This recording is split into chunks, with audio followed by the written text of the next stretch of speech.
Olá, muito bom dia! Estamos ao vivo em mais um Post Notícias aqui na Post TV. Eu sou a Natália Silveira com operação técnica de Antônio Neto. Começando mais uma sexta-feira por aqui. Você fica com a gente todos os dias a partir das 10 horas da manhã.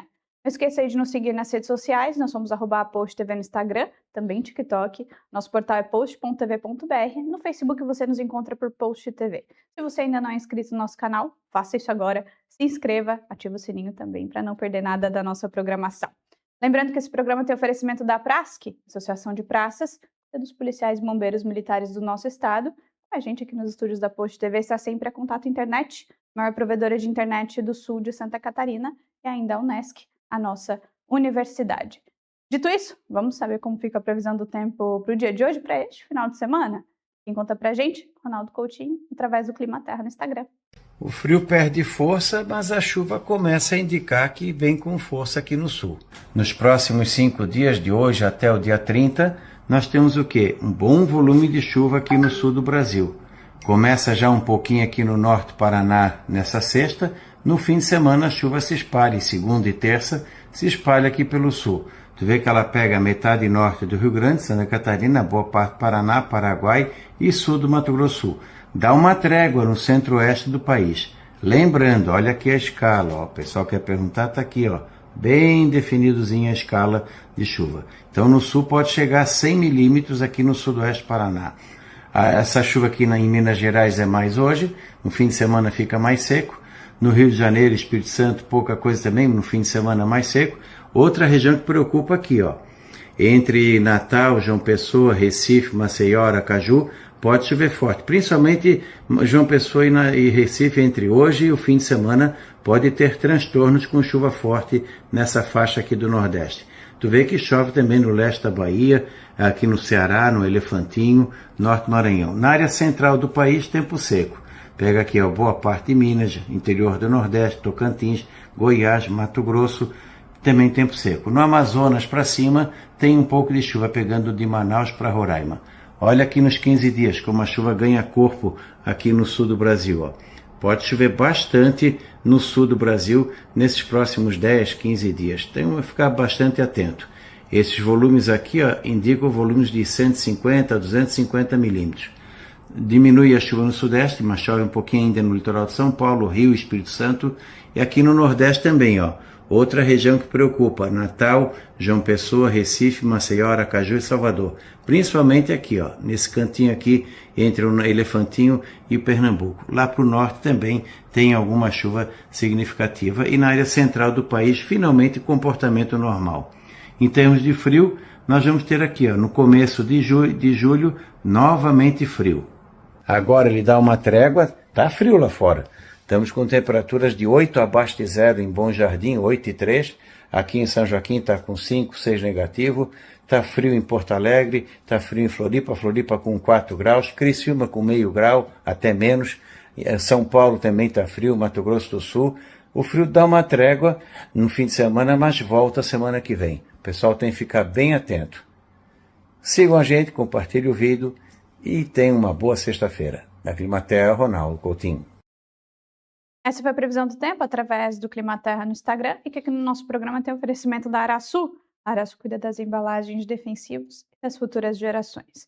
Depois do intervalo a gente volta, vou conversar aqui com a escritora araranguaense, autora do livro Inclusão para Todos, e hoje a gente vai continuar repercutindo aqui o caso Jadna. Ontem nós entrevistamos a advogada criminalista que representa a família da vítima e hoje, então, eu entrevisto aqui o advogado de defesa de um dos autores, o ex-companheiro da Jadna. Fica com a gente bem rapidinho, a gente já volta, é um instante só.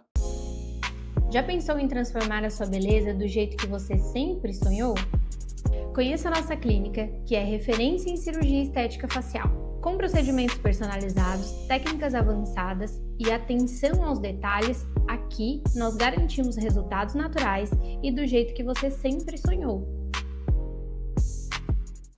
Agende sua consulta hoje e descubra como podemos te ajudar a se sentir mais confiante. Me siga no Instagram, @doutora Marielle Tavares, e nos faça uma visita na rua Pedro João Pereira, 835, Mato Alto, Araranguá.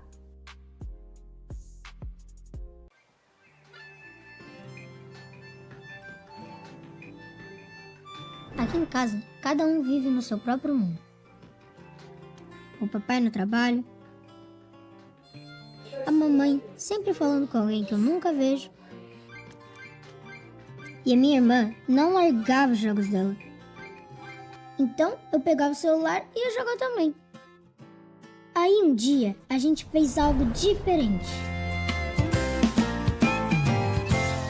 Nós saímos e encontramos um lugar mais do que especial. Foi ali que descobrimos outro tipo de conexão. A gente correu, brincou, se desafiou e torceu pela mamãe. Juntos. Venha descobrir, viver, se encantar. Contato Parques, onde o mundo é seu lugar. A vida ganha outro encanto. Yeah. É bem mais legal viver isso aqui de verdade. Contato Parques. Conexão com o que realmente importa.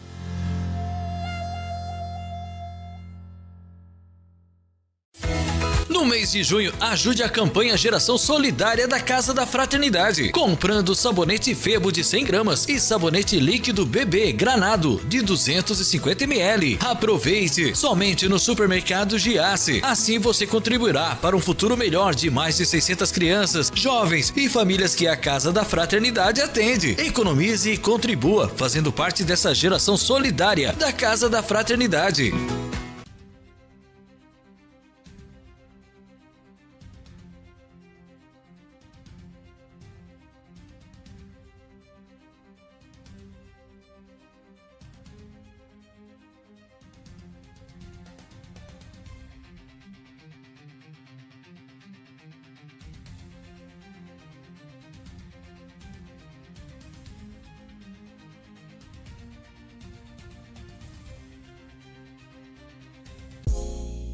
Já pensou em transformar a sua beleza do jeito que você sempre sonhou? Conheça a nossa clínica, que é referência em cirurgia estética facial. Com procedimentos personalizados, técnicas avançadas e atenção aos detalhes, aqui nós garantimos resultados naturais e do jeito que você sempre sonhou. Agende sua consulta hoje e descubra como podemos te ajudar a se sentir mais confiante. Me siga no Instagram, @doutora Marielle Tavares, e nos faça uma visita na rua Pedro João Pereira, 835, Mato Alto, Araranguá.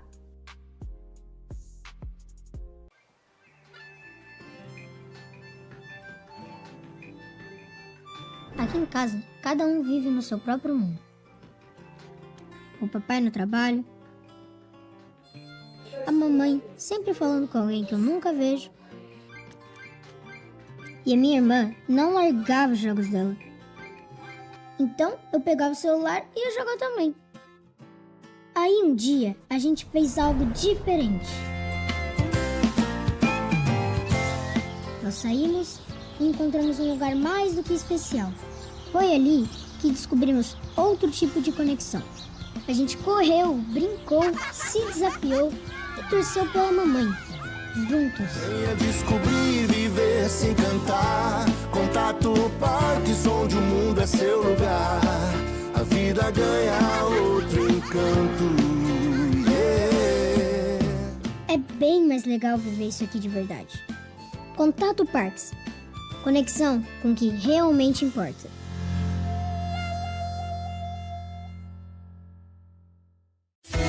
No mês de junho, ajude a campanha Geração Solidária da Casa da Fraternidade, comprando sabonete Febo de 100 gramas e sabonete líquido bebê Granado de 250 ml. Aproveite somente no supermercado Giasse. Assim você contribuirá para um futuro melhor de mais de 600 crianças, jovens e famílias que a Casa da Fraternidade atende. Economize e contribua, fazendo parte dessa geração solidária da Casa da Fraternidade.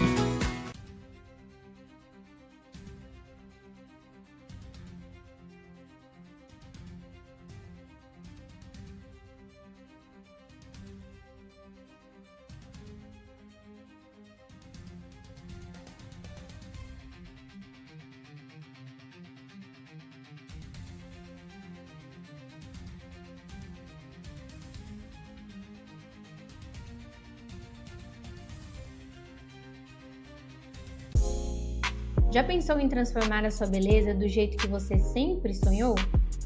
Conheça a nossa clínica, que é referência em cirurgia estética facial, com procedimentos personalizados, técnicas avançadas e atenção aos detalhes. Aqui nós garantimos resultados naturais e do jeito que você sempre sonhou. Agende sua consulta hoje e descubra como podemos te ajudar a se sentir mais confiante. Me siga no Instagram, @doutora Marielle Tavares, e nos faça uma visita na rua Pedro João Pereira, 835, Mato Alto, Araranguá.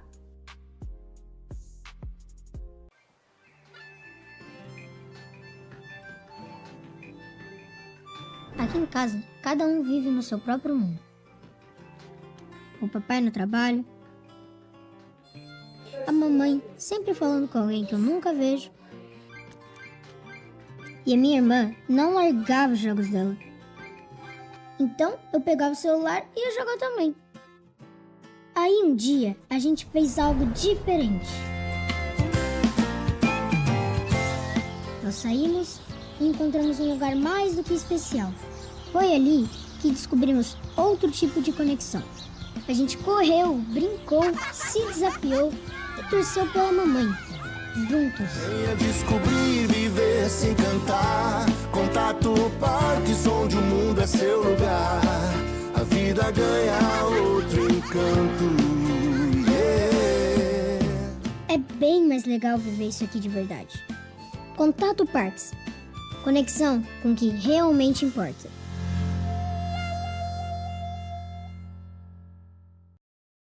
Estamos de volta ao nosso Post Notícias ao vivo aqui pela Post TV nesta sexta-feira.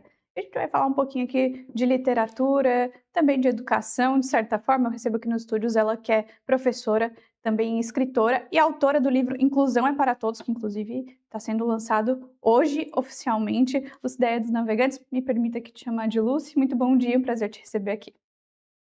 Eu que agradeço.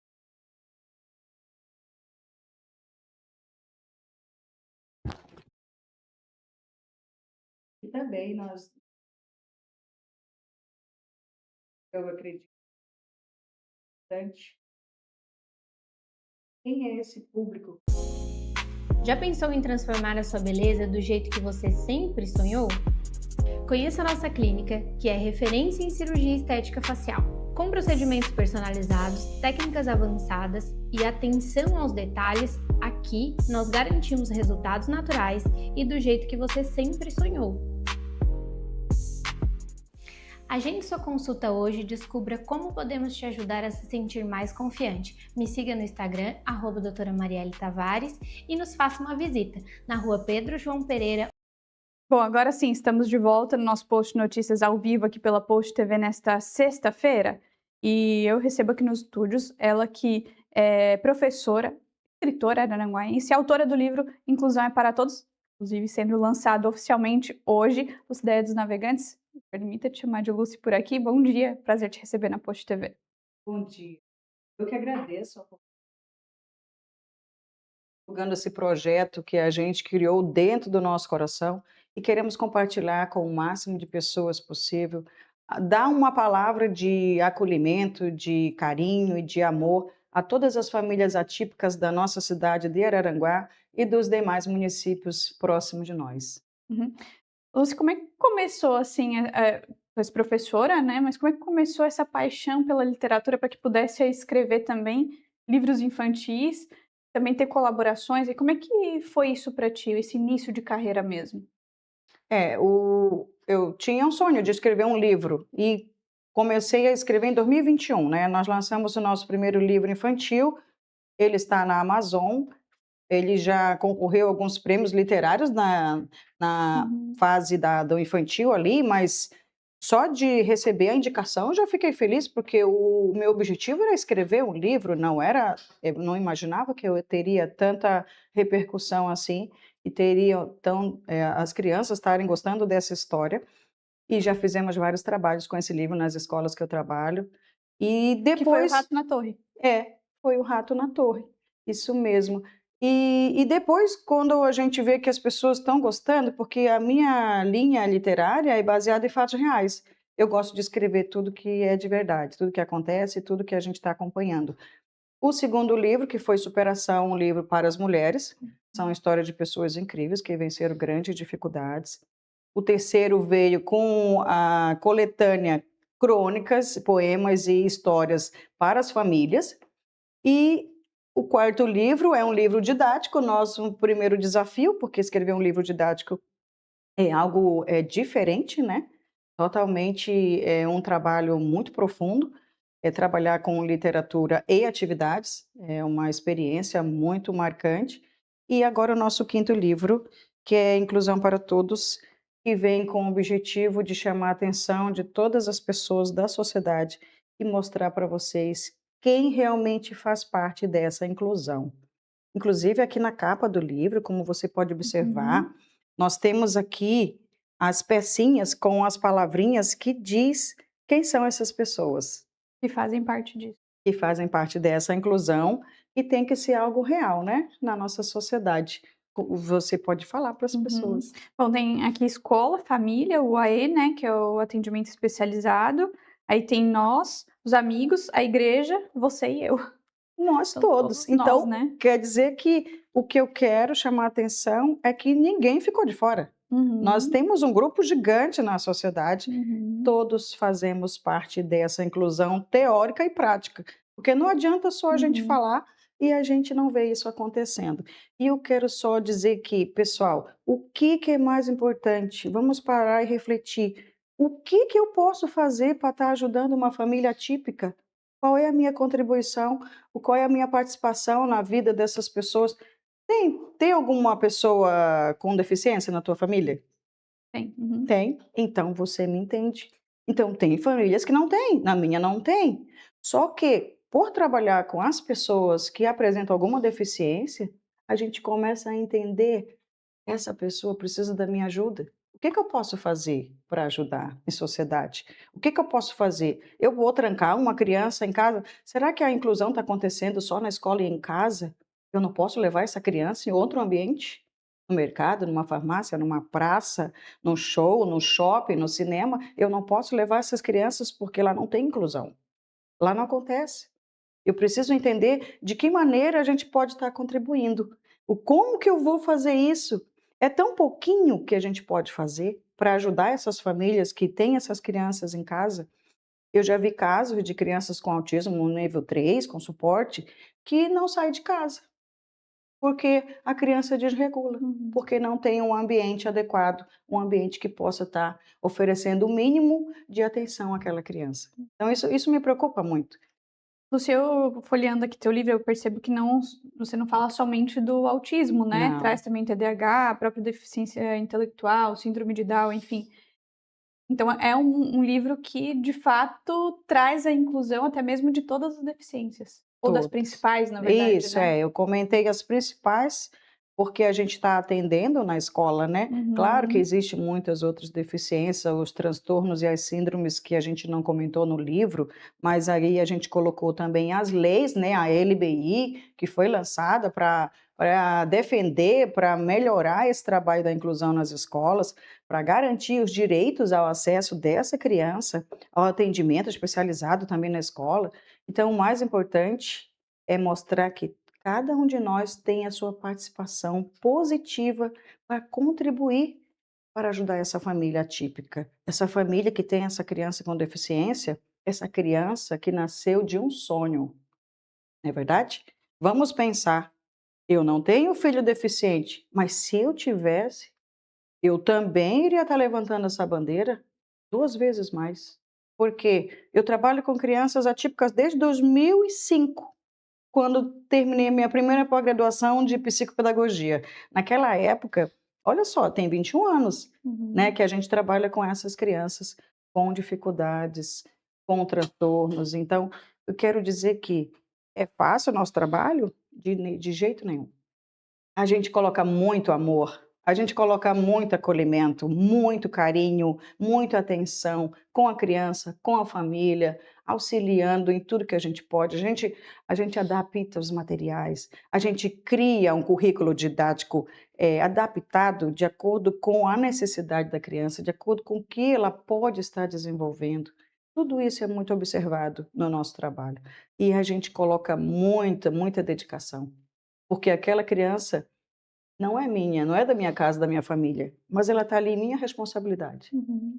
E o que que eu posso fazer para ajudá-la o tempo que ela estiver comigo, sabe? Então isso é importante para mim, porque como eu não tenho alguém com deficiência na minha casa e como eu trabalho com essas crianças, então tudo que eu fizer para elas será muito significativo.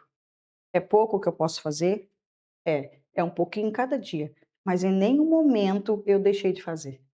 Em nenhum momento eu deixei de contribuir. Eu tenho até crianças que já atendi, que já escrevi um livro sobre elas, que elas ganharam de presente. Foi o meu carinho, foi um trabalho com muito amor que a gente fez, né, quando estava comigo. A criança hoje ela já está na rede de estadual de ensino, mas eu quero dizer que hoje, falando, olha só que interessante, não sei se você observou, aqui está falando das leis, aqui tem alguns depoimentos de pessoas que trabalham na área da educação especial. Nós temos aqui algumas legendas das deficiências que eu quero chamar a atenção para as pessoas, né? Ah, eu não sei, só sabe sobre essa deficiência, então, são várias aqui descritas para vocês conhecer como elas funcionam, como identificá-las. Nós temos também, eu coloquei uma coisa interessante aqui, bem lúdica, é o bingo da inclusão.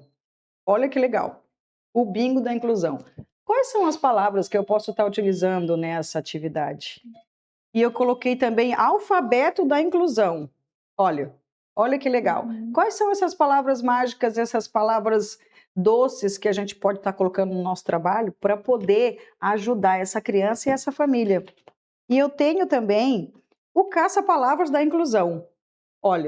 Olha só que legal. Então são atividades lúdicas que a gente pode estar fazendo com a criança, eu A coloquei tua ideia é poder trabalhar esse livro em sala de aula, que os professores possam usar em sala de aula, as famílias com as crianças, as próprias famílias, porque tem uma linguagem também, né, menos formal. Isso, é verdade. É uma linguagem simples, clara, direta, objetiva, que as pessoas entendam, que elas vejam que às vezes você tem algum material em casa, você tem um jogo, uma brincadeira, alguma coisa que você possa estar brincando com essa criança, sabe? Que você pode estar divertindo essa criança. Você não dá só o celular e deixa ela ali quietinha o tempo todo, porque isso também prejudica até a sua deficiência, sabe?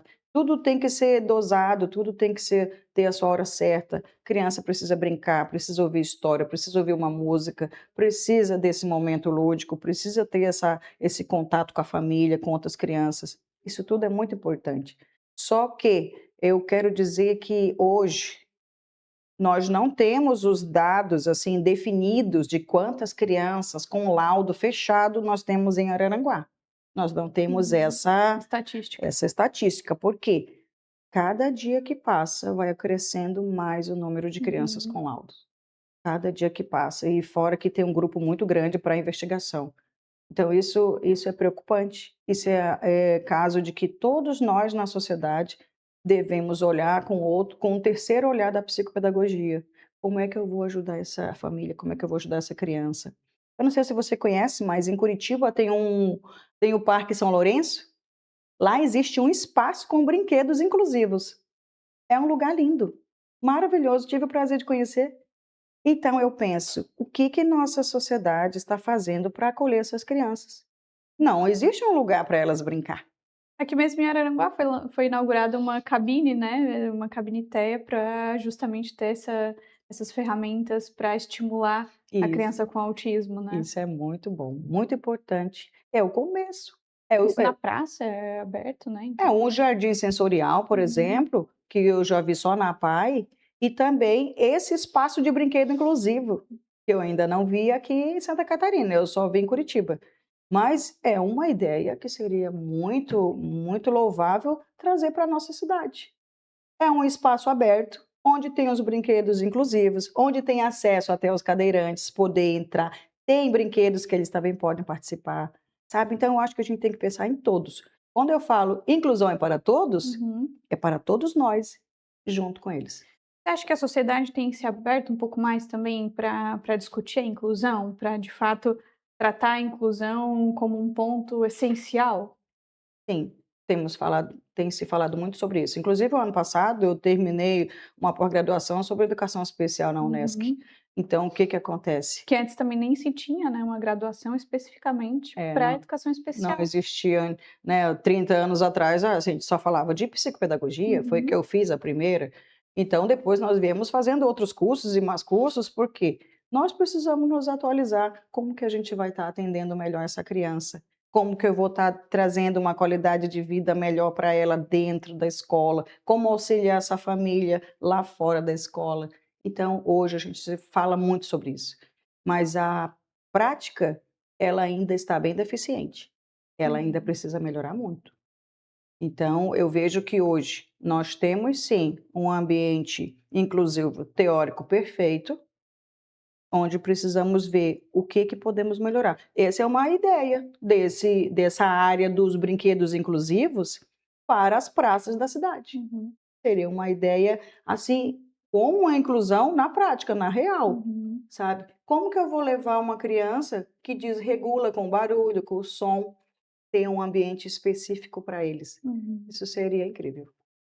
Bom, e as famílias também, né, têm acolhido também com mais facilidade e entendido que a criança precisa desse atendimento, né, um atendimento, com acolhimento, um olhar especial para essa criança, para o desenvolvimento também, né, e o estímulo dessa criança, né. Então as famílias têm na minha época de criança, eu lembro muito bem na escola, era mais difícil para os pais que tinham um filho, na época, chamado de diferente, deficiente, mas hoje em dia as famílias já se preparam, já têm mais instrução, quando percebem que há sinais, né, de repente um autismo já procuram um neuro, então tem se aberto mais para o assunto, né? Sim, nós na escola, nós fazemos o parecer pedagógico de acordo com o comportamento da criança, com suas dificuldades. Uhum. Então, eles estão levando esse parecer para o neuro, para ser feita a investigação, qual é a deficiência. Tem também um exame, o eletroencefalograma, ele também acusa, ele mostra se a criança tem alguma área do cérebro que ela está com dificuldade de aprendizagem. Então, isso tem facilitado muito o nosso trabalho. É claro que nos preocupa muito o grande número de laudos, que só aumenta, mas descobrindo se ela tem algum problema, fica mais fácil de ajudá-la. Uhum. Bom, Lúcia, aí estás lançando então hoje oficialmente o Inclusão é para Todos. Vai estar disponível para venda? Como é que vai ser isso? Ele vai estar no site da editora Literando, não é? A editora que cuida dessa parte da venda. E se tiver algum pedido, eu posso estar pedindo para eles entregar para nós aqui na nossa cidade. E pode estar falando comigo também, tem o meu contato.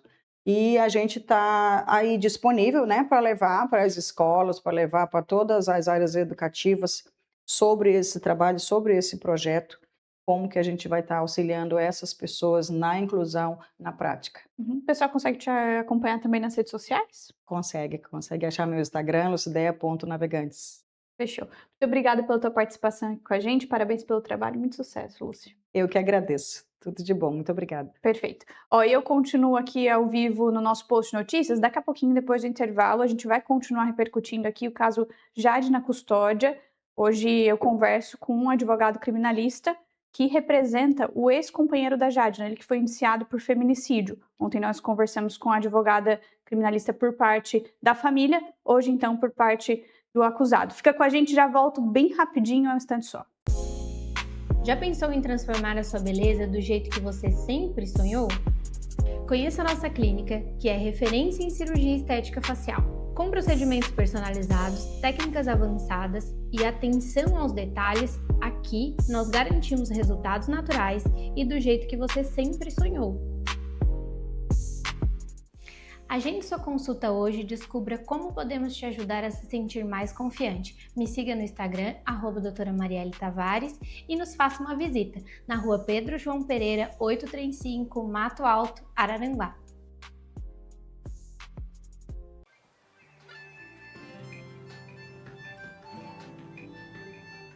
Aqui em casa, cada um vive no seu próprio mundo.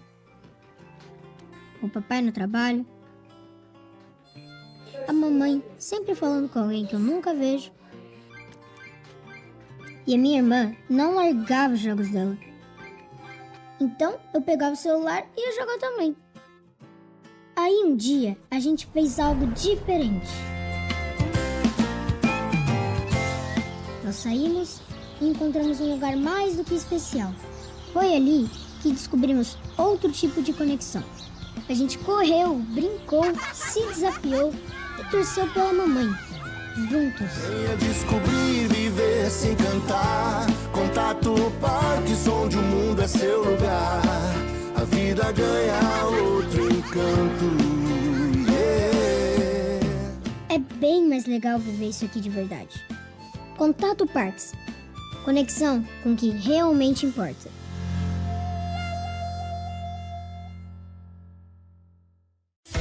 No mês de junho, ajude a campanha Geração Solidária da Casa da Fraternidade, comprando sabonete Febo de 100 gramas e sabonete líquido bebê Granado de 250 ml. Aproveite somente no supermercado Giasse. Assim você contribuirá para um futuro melhor de mais de 600 crianças, jovens e famílias que a Casa da Fraternidade atende. Economize e contribua, fazendo parte dessa geração solidária da Casa da Fraternidade.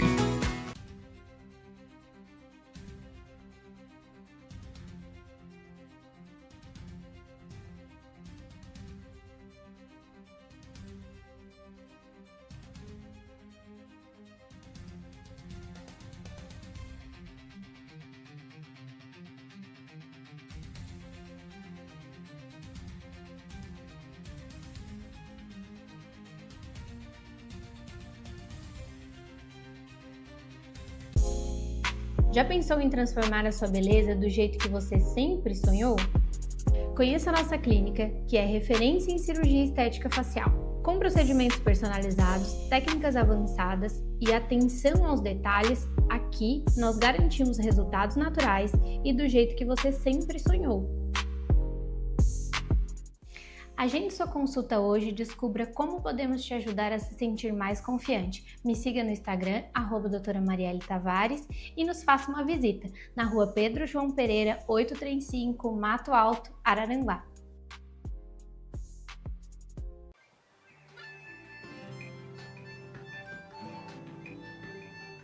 Aqui em casa, cada um vive no seu próprio mundo. O papai no trabalho, a mamãe sempre falando com alguém que eu nunca vejo, e a minha irmã não largava os jogos dela. Então eu pegava o celular e ia jogar também. Aí um dia a gente fez algo diferente. Nós saímos e encontramos um lugar mais do que especial. Foi ali que descobrimos outro tipo de conexão. A gente correu, brincou, se desafiou e torceu pela mamãe. Juntos. Venha descobrir, viver, se encantar. Contato Parkinson, onde o mundo é seu lugar. A vida ganha outro encanto. Yeah. É bem mais legal viver isso aqui de verdade. Contato Parks. Conexão com o que realmente importa.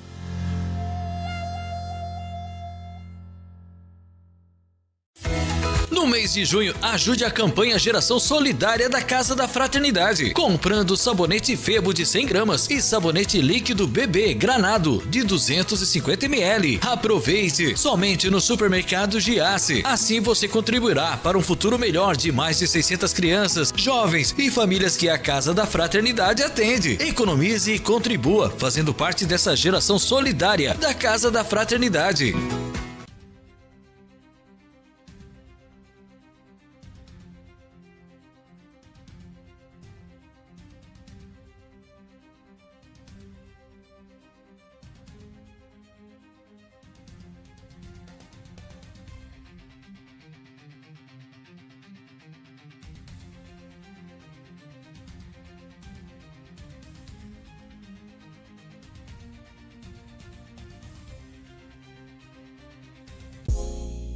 Já pensou em transformar a sua beleza do jeito que você sempre sonhou? Conheça a nossa clínica, que é referência em cirurgia estética facial, com procedimentos personalizados, técnicas avançadas e atenção aos detalhes. Aqui nós garantimos resultados naturais e do jeito que você sempre sonhou. Agende sua consulta hoje e descubra como podemos te ajudar a se sentir mais confiante. Me siga no Instagram, @doutora Marielle Tavares, e nos faça uma visita na rua Pedro João Pereira, 835, Mato Alto, Araranguá.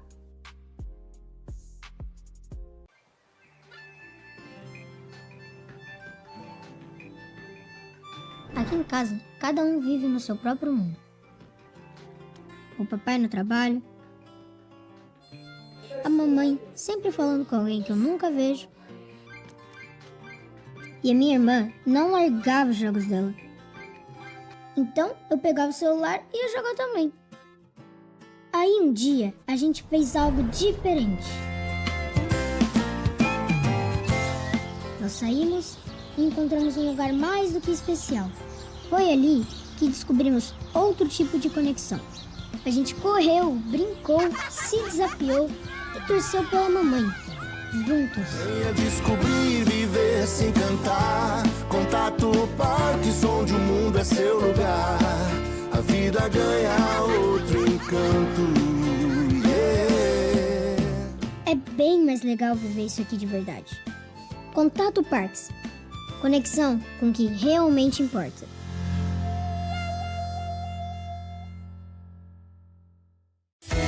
No mês de junho, ajude a campanha Geração Solidária da Casa da Fraternidade, comprando sabonete Febo de 100 gramas e sabonete líquido bebê Granado de 250 ml. Aproveite! Somente no supermercado Giasse. Assim você contribuirá para um futuro melhor de mais de 600 crianças, jovens e famílias que a Casa da Fraternidade atende. Economize e contribua, fazendo parte dessa geração solidária da Casa da Fraternidade.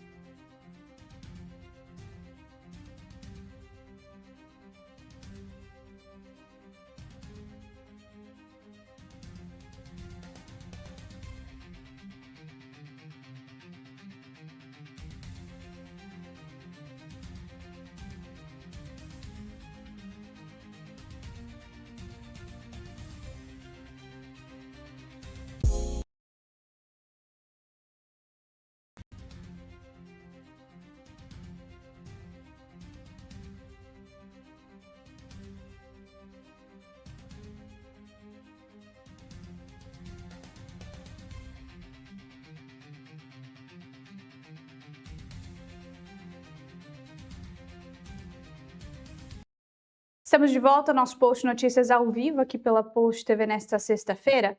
Nós continuamos repercutindo aqui o caso de Adna Custódia, isso porque foi um caso de bastante repercussão aqui no nosso estado. Então ontem a gente acabou ouvindo aqui a advogada criminalista que representa as vítimas, ou seja, as filhas da Jadna, e hoje então a gente abre espaços também para a defesa do ex-companheiro da Jadna, ele que foi indiciado pelo crime de feminicídio. Está comigo então o advogado criminalista Andrew Ló. Seja muito bem-vindo, doutor. Um prazer te receber aqui. Bom dia.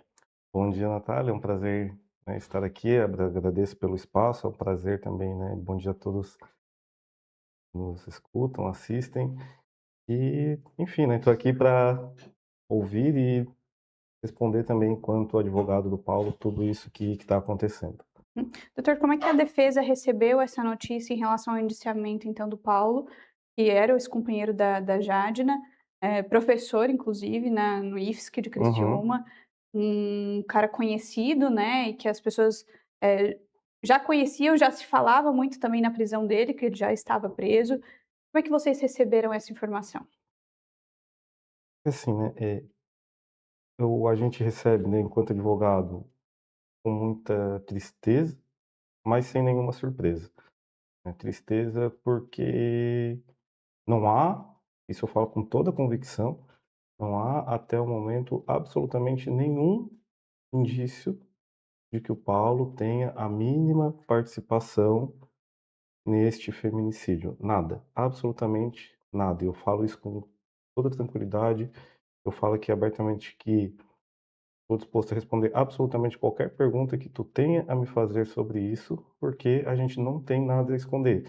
O que foi feito até então foi tudo com base em suposição, em dedução, e desde o início a polícia colocou o Paulo como principal suspeito, O fato, né, esse feminicídio aconteceu no dia 15, se não me engano.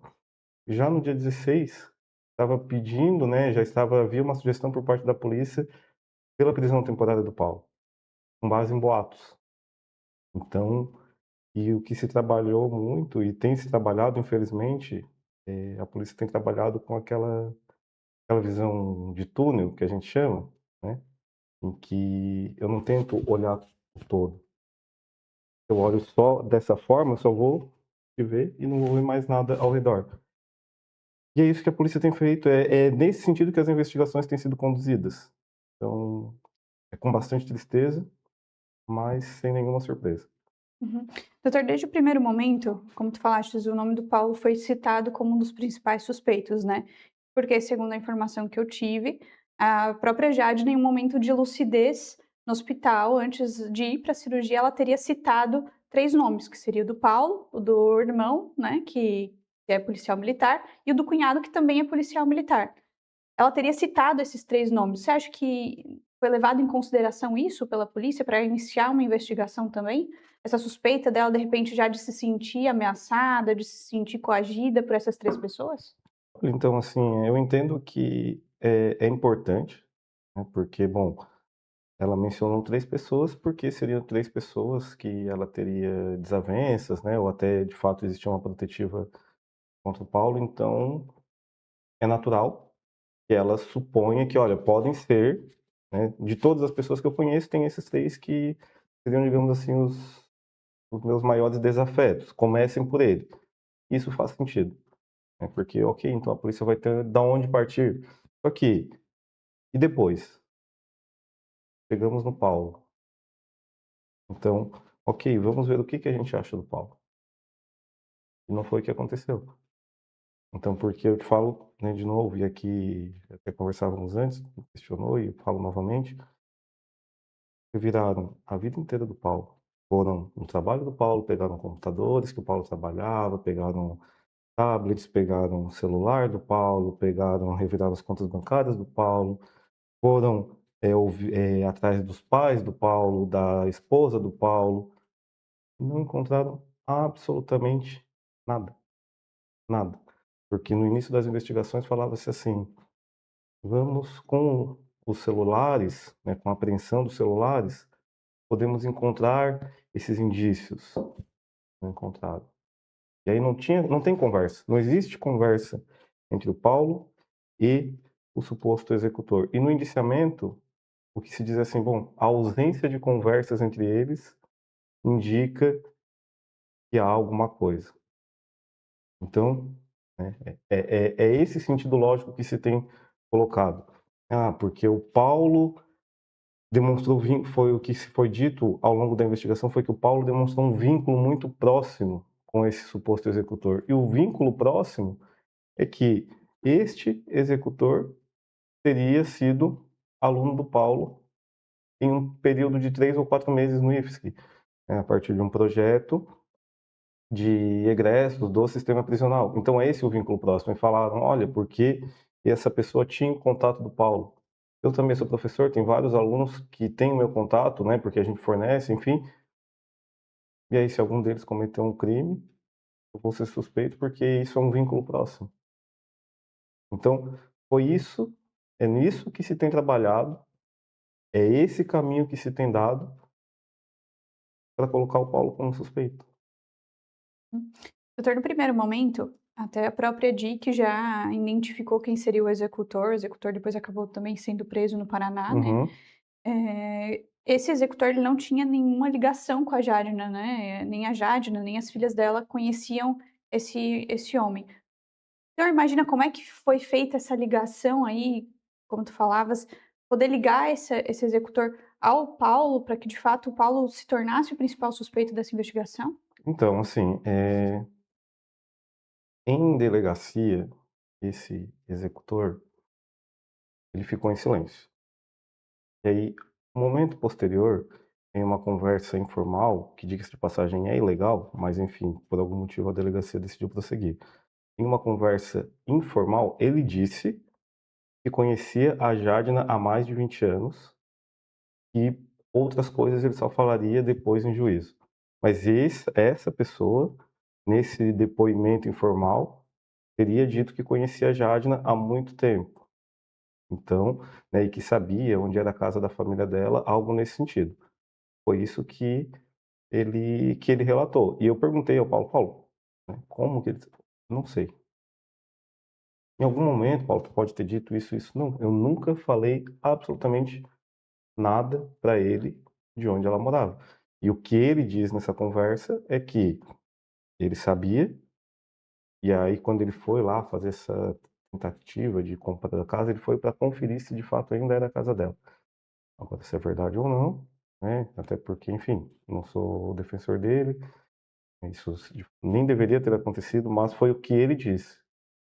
E que para mim, de fato, sempre foi uma coisa que ficou, né, uma lacuna. Então, a versão que se tem até então é essa. Uhum.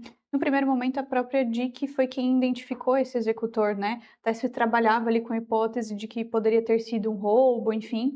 Apesar de que o executor não levou nada, né? Uhum. Apenas deu as facadas e saiu. Não levou a moto, não levou o celular da Jadna, tudo ficou no local, naquele momento.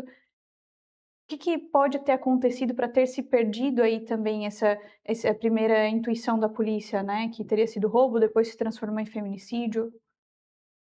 Então, de novo, né, eh, as motivações dele, eu de fato não tenho como saber. E como eu mencionava, né, é natural, e aí com certeza a doutora vai a delegada vai conseguir explicar muito melhor, e a polícia começa a trabalhar com hipóteses, e à medida que as coisas vão acontecendo, vão seguindo determinados rumos. Mas, de novo, eu ressalto que já num primeiro momento, colocou o Paulo nessa condição, né, pelo histórico, pelo passado que ele tinha com a Jadna, mas ressalto, nada disso foi confirmado, nada. E eu te falo assim, ó, porque isso, provavelmente isso vai ser dito, então, falar: "Não, porque o advogado não quis falar sobre isso". Existe uma única situação, e isso eu falei para o Paulo, ele errou muito, foi que ele tinha um hábito, ele de querer ajudar muito, enfim, algumas pessoas, pessoas próximas a ele, e em partes eu entendo, né, porque quando se trabalha com pessoas egressas do sistema prisional, e eu digo isso pelo que eu vejo no meu dia a dia, a reinserção é muito difícil. O índice, né, de retorno, de reincidência é altíssimo. E até então, o Fábio era uma pessoa que estava trabalhando, né, ele fez Ele tinha esse saído do sistema prisional, né, ele já tinha sido preso e estava sendo ele reinserido na isso, sociedade. porque eles se conheceram justamente porque tinha um projeto para egressos do sistema prisional, Uhum. e o Paulo foi mentor dele. Diferente do que foi dito, que falou que foi de setembro a novembro, foi de abril a agosto de 2025, não até novembro de 2025, abril a agosto. E depois disso, o Fábio estava trabalhando justamente nessa parte que foi esse profissionalizante, esse projeto. Então era uma pessoa que, até então, né, era uma pessoa: "Olha, diante de todas as dificuldades que a gente sabe que tem, existe uma pessoa, esse Fábio, que está trabalhando formalmente, etc, etc, etc". E o Paulo tentou, de alguma maneira, ajudá-lo, e foi realizando um empréstimo para ele comprar um carro. Não um empréstimo alto, foi algo em torno de 3 a 4 mil reais. Aí o que o Fábio pagaria ele. E aí, isso apareceu lá. E assim, e o Paulo, desde o início, ele falou: "Olha", falei: "Paulo, não, não, não, não fiz nada. A única coisa que eu fiz, e que eu sei que eu errei, foi que eu fiz tal coisa". Porque aí, ligaram nesse carro ao Fábio, ao Paulo, e aí como se ele de fato tivesse pago para que Sido mentor do crime. isso. Foi um erro dele, mas eu vou te falar como advogado, como alguém que está nisso, que em partes eu entendo, porque eu tenho pouquíssimos clientes que saíram do sistema prisional e estão em um emprego formal.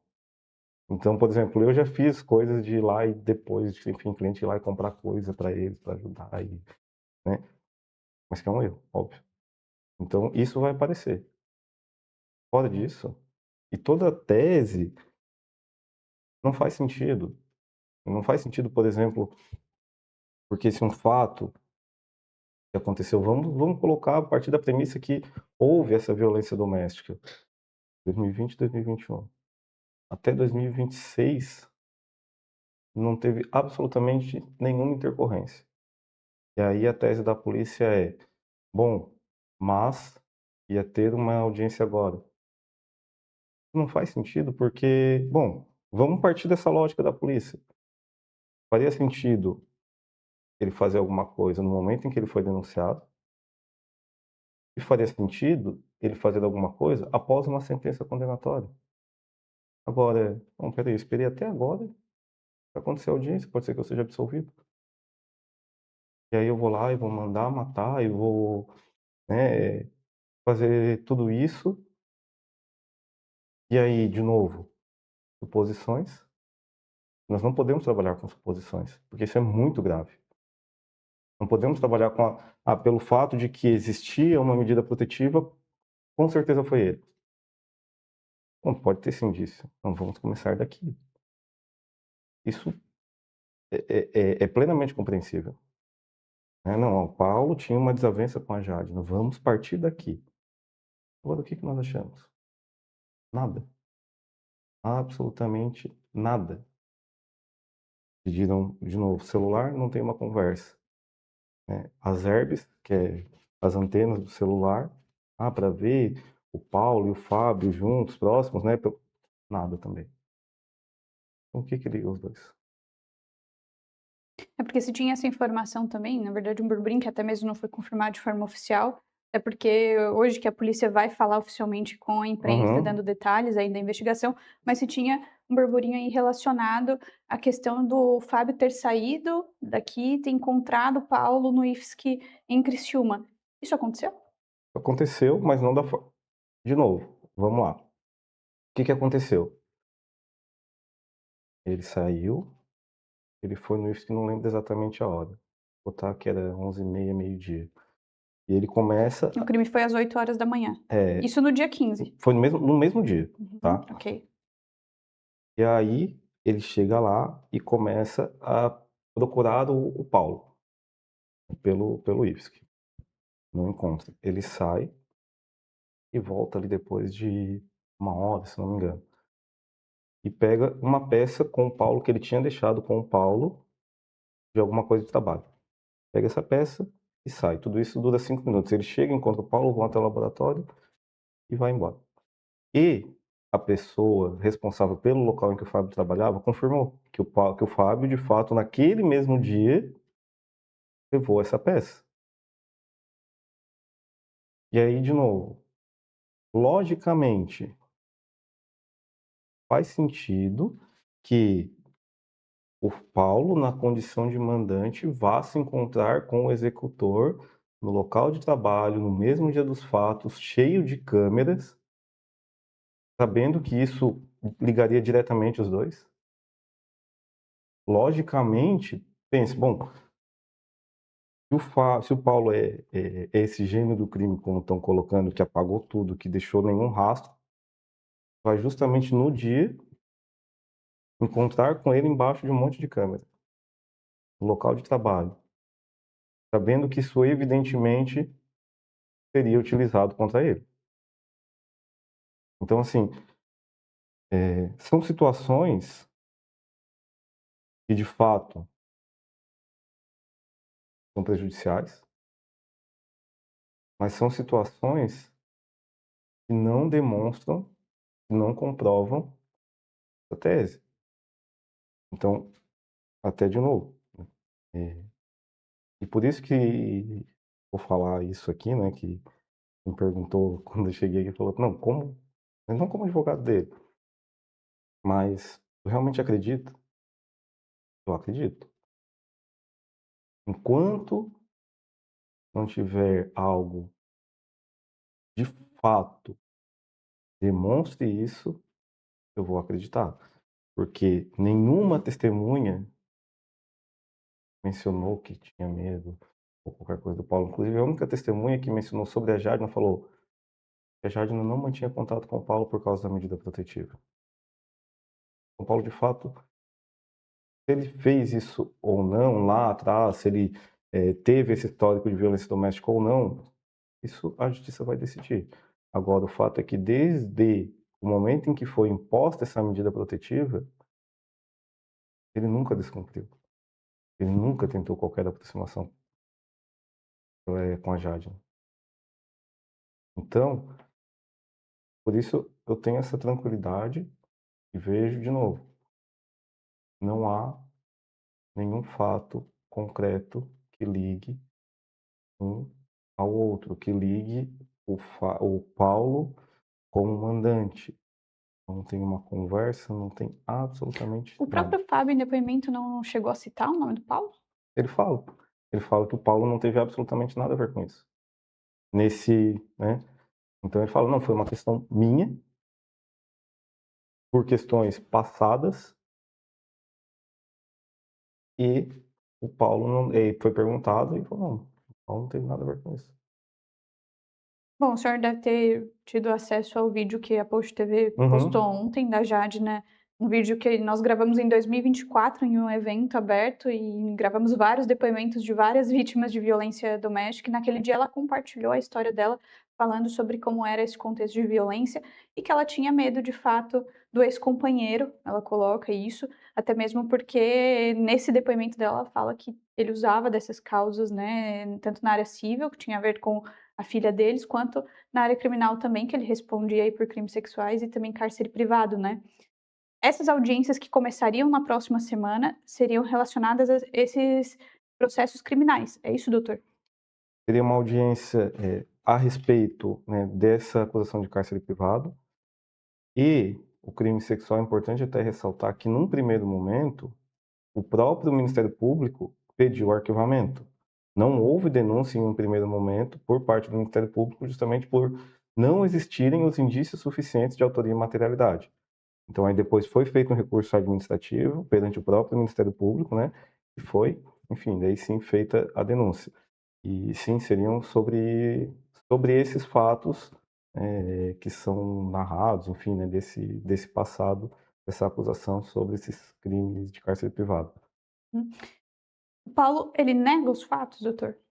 Paulo nega, desde o primeiro momento, e eu, né, na minha postura enquanto advogado, eu chego para todos os meus clientes, né, independente da pessoa, tu fez isso.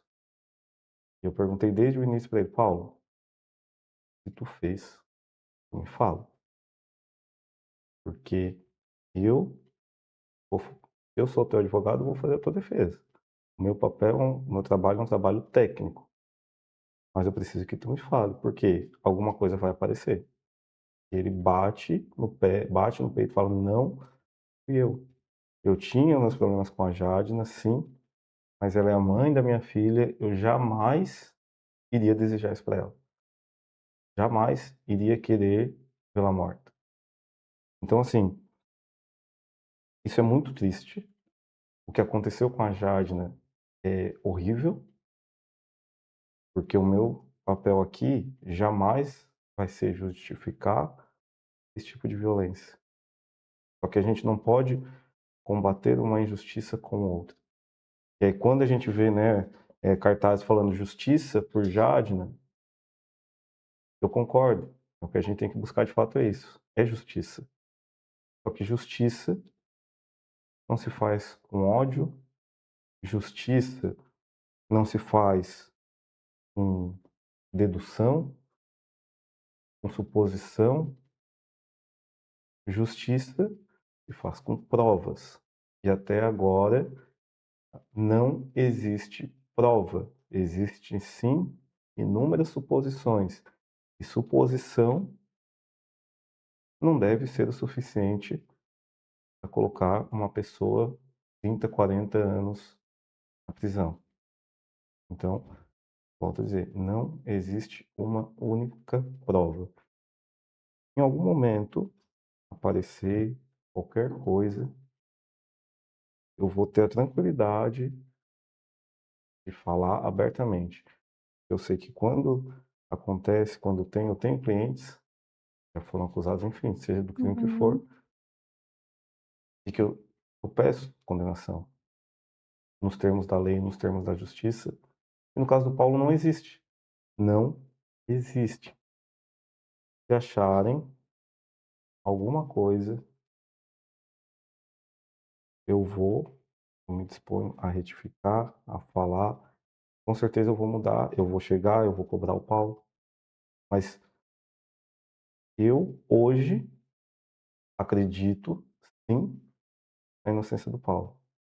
E, infelizmente, essa investigação tem sido conduzida desde o início de uma forma direcionada, de uma forma que busca, que deixa de cumprir requisitos, exigências legais. Aqui eu só mencionei uma, que foi esse depoimento informal do Fábio, que é uma coisa absolutamente inexistente no processo legal.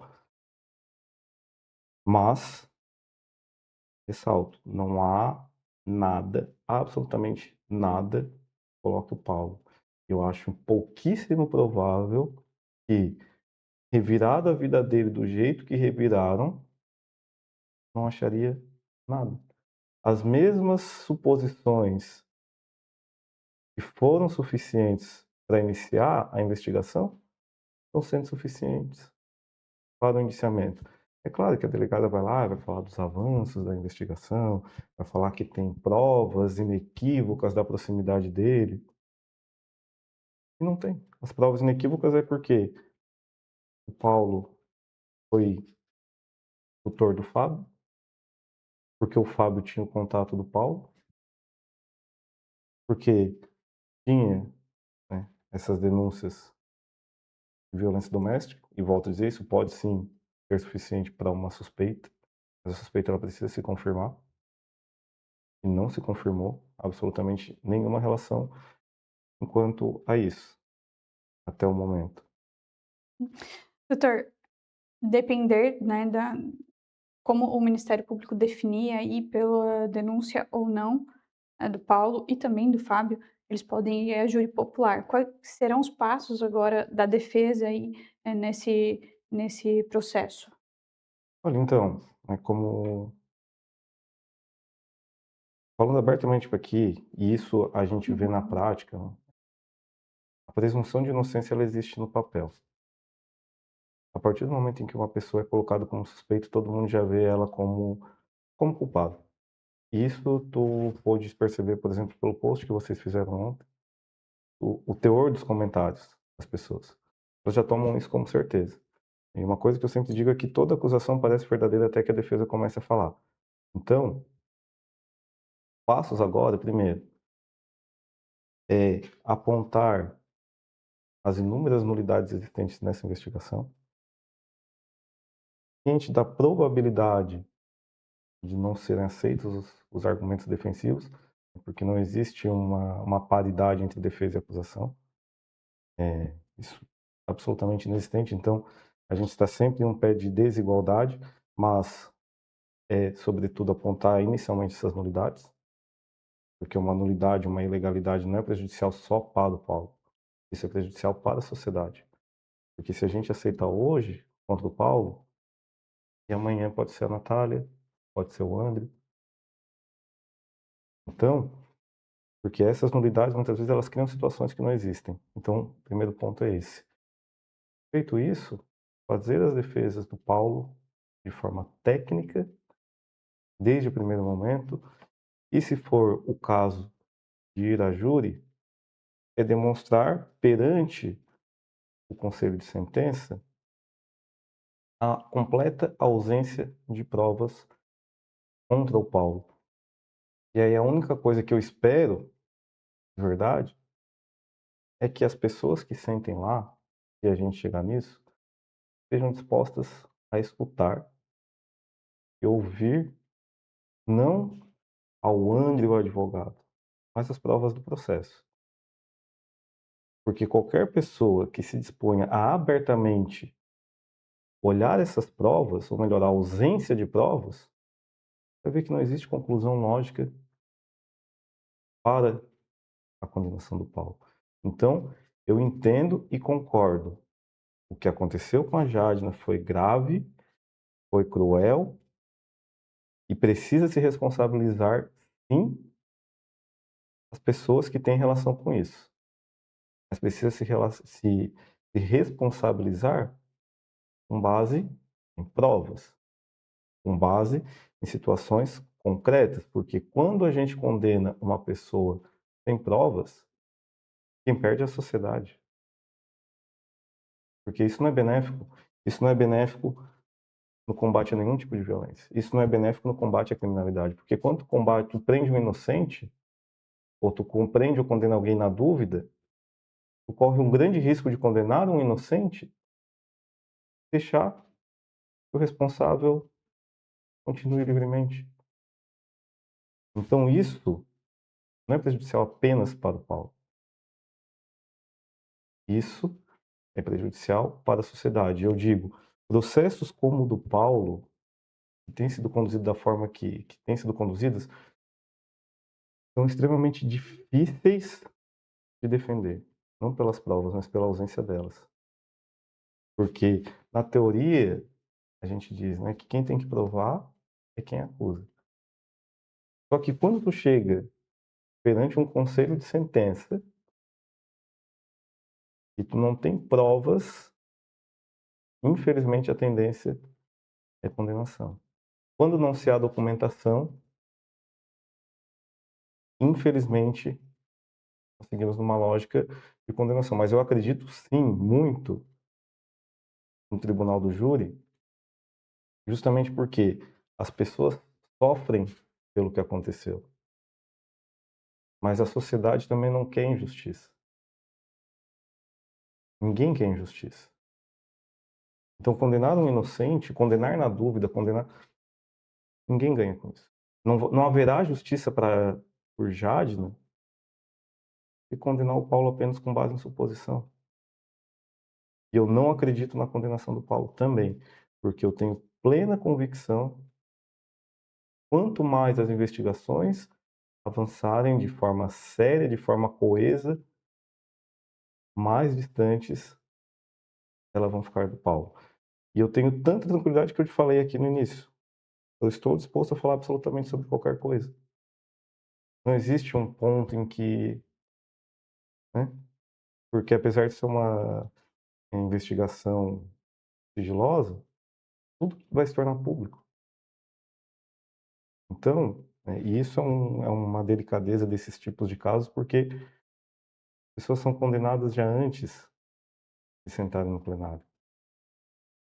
E esse é um trabalho muito árduo que nós temos que fazer.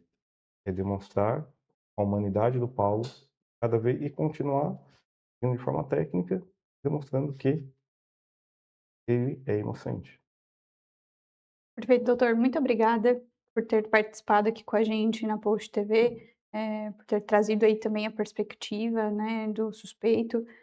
Nós, como jornalistas e como canal de comunicação, é importante que a gente abra esse espaço, tanto para quem está de um lado quanto quem está do outro. Como jornalistas, a gente tem esse compromisso com a informação de mostrar sempre todos os lados. Então, nada mais justo que o senhor estar aqui hoje para, de fato, esclarecer na visão e na percepção do Paulo no processo. Muito obrigada, parabéns pelo trabalho e sucesso. Muito obrigado também pela seriedade ética, né, e compromisso em trazer essas versões. Perfeito, muito obrigada. E você continua com a gente lá no Instagram, porque agora, ao vivo, está acontecendo a coletiva de imprensa com a Polícia Civil para tratar desse caso Jadna Custódia. A Polícia Civil está ao vivo lá na Post TV. Então vai lá para o Instagram rapidinho e a gente se encontra na segunda-feira, a partir das 10 horas da manhã, aqui no YouTube. Até lá, bom final de semana, um bom dia para você. Tchau. Fechou.